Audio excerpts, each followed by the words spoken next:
Bharuch college થી Sheetal circle Narmada મૈયા બ્રિજની નીચે પાર્કિંગ ઝોન લોકોમાં બન્યો હાસ્યાસ્પદ। ભરૂચ અને કોલેજ રોડ પરનો પાર્કિંગ ઝોનમાં જ આડેધડ વાહનો પાર્ક કરવામાં આવતા તંત્ર દ્વારા દંડનીય કાર્યવાહીની માંગ ઉઠી છે। ભરૂચના કોલેજ રોડ પર સવાર સાંજ સુધી વિદ્યાર્થીઓની અવરજવર રહે છે। જિલ્લાના મોટાભાગનું યુવાધન અને માર્ગોનો ઉપયોગ કરે છે, જેથી અહીં કાયદો અને વ્યવસ્થા જળવાઈ રહે છે। માટે લોકોની બહાર જ એક પોલીસ ચોકી વર્ષોથી અહીં પોલીસ ચોકી હોવા છતાં આ માર્ગ કાયદાનું ઉલ્લંઘન કરવામાં આવી રહ્યું છે। બ્રિજ નીચે વહીવટી તંત્ર દ્વારા પાર્કિંગનો સ્ટીકર બેનર લગાવવામાં આવ્યો છે, તેમ છતાં સામાજિક તત્વો બ્રિજની નીચે પોતાના વાહનો પાર્ક કરે છે। કેટલાક તો અહીં ઉભા ચેન વાળા પણ કરે છે, પરંતુ તંત્ર પોતે જાહેર કરેલાનો પાર્કિંગ ઝોનમાં પાર્ક કરતા વાહનો પ્રત્યે બેધ્યાન હોવાની બૂમ ઉઠી રહી છે। નર્મદા મૈયા બ્રિજને ફ્લાયઓવર સ્વરૂપે લંબાવી તેનો છેડો બોલાવ એસડી ડેપો સુધી આપવામાં આવ્યો છે, જેના કારણે શીતલ સર્કલ પર થતા ટ્રાફિક જામથી શહેરના લોકોને કાયમી છુટકારો મળ્યો છે। પરંતુ એક સમસ્યા સમાધાનની સાથે બીજી એક સમસ્યા સર્જાય છે।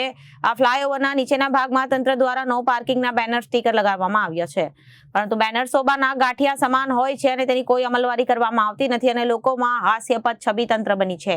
નિયમની એસી કી તેસી કરીને બેફામ રીતે વાહનો પાર્ક કરવામાં આવ્યા છે, જેના કારણે ક્યારે ટ્રાફિકને અડચણ ઊભી થાય અને તે શીતલ સર્કલ પર કાયમ ટ્રાફિક પોલીસ તૈનાત હોય છે। આ ઉપરાંત આ માર્ગ પર સૌથી વધુ યુવા વર્ગની અવરજવર હોવાથી કાયદો અને વ્યવસ્થા જાળવવા તેમજ અસામાજિક પ્રવૃત્તિઓ અટકાવવા માટે આ માર્ગ પર વર્ષોથી પોલીસ ચોકી હોવા છતાં લોકો દ્વારા નિયમોનો ભંગ થઈ રહ્યો છે। મારું નામ યોગી પટેલ છે। આપણે જોયું હશે કે ભરૂચ શહેરની અંદર દિવસે દિવસે ટ્રાફિકની સમસ્યા ખૂબ જ વધતી રહે છે કે અમુક વિસ્તાર 1 કિલોમીટર કાપવો હોય તો સમય અડધો કલાકની ઉપરાંત પણ જતો રહે એવી પણ પરિસ્થિતિ ઉદ્ભવી રહી છે।